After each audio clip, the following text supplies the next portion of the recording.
Hi friends, welcome to RamAnis Atrocities. இன்னைக்கு இந்த வீடியோவில் என்ன பார்க்க போகிறோம் அப்படின்னா பாகற்காயை வச்சு சிப்ஸு தான் பார்க்க போகிறோம். அதுவும் கசப்பில்லாத பாகற்காய் சிப்ஸு தான் பார்க்க போகிறோம். வாங்க பார்க்கலாம். பாகற்காயை இந்த மாதிரி ரவுண்டாக ஃபஸ்ட்டு கட் பண்ணி எடுத்துருங்க. நடுவில் உள்ள சீடு எல்லாத்தையுமே எடுத்துருங்க. நான் சீடு எல்லாத்தையுமே எடுத்துட்டேன். இப்போது ஃபஸ்ட்டு அதில் பாகற்காயில் கசப்பு அதிகமாக இருக்கும். இப்போ அதுக்காக நம்ம ஒரு பவுலில் தண்ணி எடுத்துக்கிறோம். தண்ணி எடுத்துகிட்டு கொஞ்சம் தயிரை சேர்த்துக்குவோம். தயிர் சேர்த்துட்டு இந்த தண்ணியில் பாகற்காயை நம்ம ஊற வைக்க போகிறோம். கூடவே ஒரு அரை ஸ்பூன் மஞ்சள் தூள் சேர்த்துக்கோங்க. சேர்த்து பாகற்காயை ஒரு அரை மணி நேரம் ஊற வச்சுருங்க. உங்களுக்கு கசப்பு நல்லா குறைஞ்சிரும். ஸோ இப்போ நான் பாகற்காயை ஒரு அரை மணி நேரம் ஊற வைக்க போகிறேன்.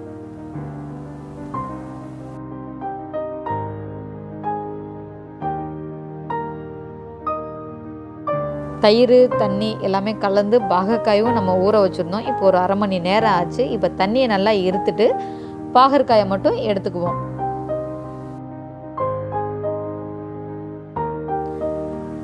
பாகற்காய் ஃப்ரை பண்ணி, அதாவது பாகற்காய் சிப்ஸு பண்ணுறதுக்கு முன்னாடி அதுக்கான மசாலையெல்லாம் நம்ம சேர்த்துக்குவோம்.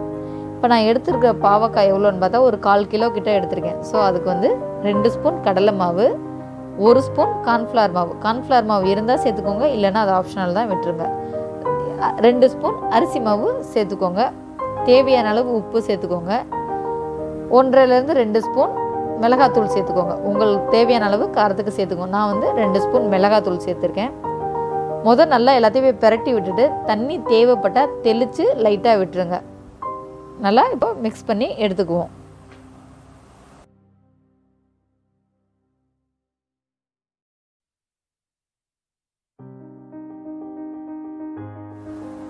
ஃபஸ்ட்டு நான் அரிசி மாவு கடலை மாவு எல்லாம் சேர்த்ததுக்கப்புறம் தண்ணி எதுவுமே தெளிக்காமல் ஃபஸ்ட்டு நான் பாகற்காயோடு அந்த மசாலா நல்லா பிரட்டி விடுறேன்.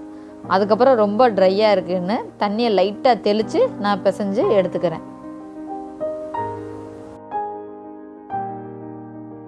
பாகற்காயை மசாலோடு நல்லா மிக்ஸ் பண்ணி வச்சுட்டேன். ஒரு 10 நிமிஷம் இந்த மசால் நல்லா ஊறட்டும். அதுக்கப்புறம் நம்ம ஃப்ரை பண்ணி எடுத்துக்கலாம். இப்போ பாகற்காய் சிப்ஸ் பொரிச்சு எடுக்கிறதுக்கு ஒரு இரும்பு கடாயை அடுப்பில் வச்சுருக்கேன். இரும்பு கடாயை அடுப்பில் வச்சதும் பாகற்காய் சிப்ஸு பொரிச்செடுக்க தேவையான அளவு எண்ணெய் நான் சேர்த்துக்கிட்டேன். எண்ணெய் சேர்த்ததும் ரொம்ப சூடாகணும் அப்படிலாம் இல்லை. மிதமான சூட்டில் வரும்போதேவும் நம்ம பாகற்காய் மிக்ஸ் அந்த கலரி வச்சுருக்கோம் பார்த்தீங்களா, அதை ஒன்றா நம்ம சேர்த்துக்குவோம். ஏன்னா இப்போ மொத்தமாக சேர்த்திங்கன்னா எல்லாம் கட்டியாக சேர்ந்துக்கும். அதனால் அது வந்து நமக்கு அந்தளவுக்கு டேஸ்ட்டு கிடைக்காது. ஸோ ஒன்றா நீங்கள் பிரித்து போடுங்க.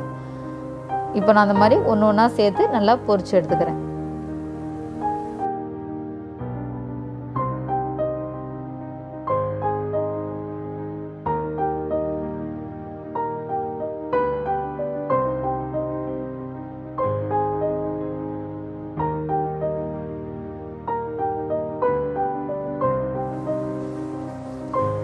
பாகற்காய் எண்ணெயில் சேர்த்ததும் உடனே கிளறி விட்டுறாமல் ஒரு நிமிஷம் கழித்து நீங்கள் கிளறி விடுங்க.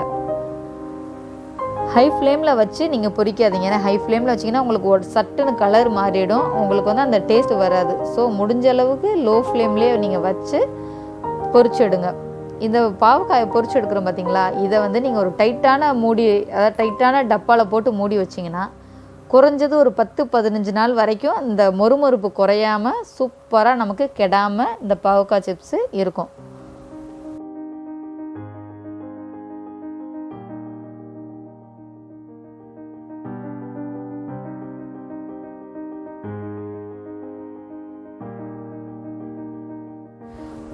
பாகற்காய் வந்து ரொம்பவே நல்லது. அதாவது சுகர் பேஷண்ட்டு இந்த மாதிரி இருக்கிறவங்களுக்கெல்லாம் பாகற்காய் சேர்க்குறது ரொம்ப நல்லது. ஏன் நம்ம குழந்தைங்களுக்கே பாவக்காய் கொடுக்குறது ரொம்ப நல்லது. ஆனால் அது கசப்பு இருக்குன்னு சொல்லிட்டு நம்ம குழந்தைங்க சாப்பிட மாட்டாங்க. ஸோ நீங்கள் இந்த மாதிரி தயிர் தண்ணி, அதாவது தயிர் தண்ணி எல்லாம் கலந்து நீங்கள் அதில் போட்டாலும் சரி, இல்லை உங்களுக்கு மோர் கிடைக்கிது அப்படின்னா நீங்கள் மோரில் கூட இந்த பாவக்காயை ஊற வச்சு பண்ணிங்கன்னா உங்களுக்கு கசப்பு ரொம்ப ரொம்ப ரொம்ப குறைஞ்சிரும். ஸோ வந்து அதில் கசப்பே தெரியாது. அதனால் நம்ம வீட்டில் இருக்க குழந்தைங்களுமே விரும்பி சாப்பிடுவாங்க. அதனால் நீங்களும் அந்த மாதிரி ட்ரை பண்ணி பாருங்கள்.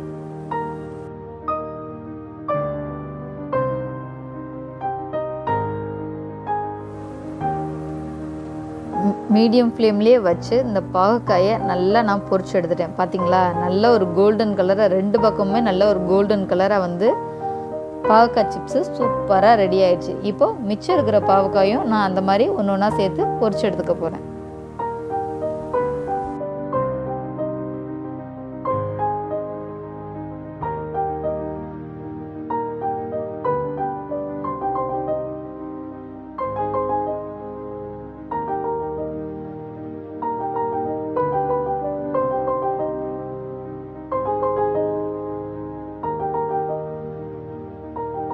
ரொம்பவே ஹெல்த்தியான பாவக்காய் சிப்ஸு சுட சுட காரசாரமாக மொறுன்னு சூப்பராக ரெடி ஆயிடுச்சு. ரொம்பவே ஹெல்த்தியான இந்த பாவக்காய் சிப்ஸை உங்கள் வீட்டில் இருக்கிற குழந்தைங்களுக்கும் உங்கள் வீட்டில் இருக்கிறவங்களுக்கும் மறக்காமல் செஞ்சு கொடுங்க. வீட்டில் இருக்கிறவங்களுக்கு செஞ்சு கொடுக்குறது மட்டும் இல்லை, அது எப்படி வந்துச்சுன்னு சொல்லிவிட்டு எனக்கு மறக்காமல் இன்பாக்ஸில் கமெண்ட் பண்ணுங்கள். நெக்ஸ்ட்டு ஒரு சூப்பரான வீடியோவோட உங்களை மீட் பண்ணுறேன். இந்த வீடியோ உங்களுக்கு பிடிச்சிருந்துச்சுன்னா லைக் பண்ணுங்கள், உங்கள் ஃப்ரெண்ட்ஸ் எல்லாருக்கிட்டேயுமே ஷேர் பண்ணுங்கள். மறக்காமல் எப்படி இருந்துச்சுன்னு சொல்லிட்டு கமெண்ட் பண்ணுங்கள். நம்ம சேனலை இது வரைக்கும் சப்ஸ்கிரைப் பண்ணாதவங்க RamAnis அட்ராசிட்டிஸ்க்கு சப்ஸ்கிரைப் பண்ணிக்கோங்க. கூடவே வர பெல் பட்டனை கிளிக் பண்ணிக்கோங்க. தேங்க்ஸ் ஃபார் வாட்சிங்.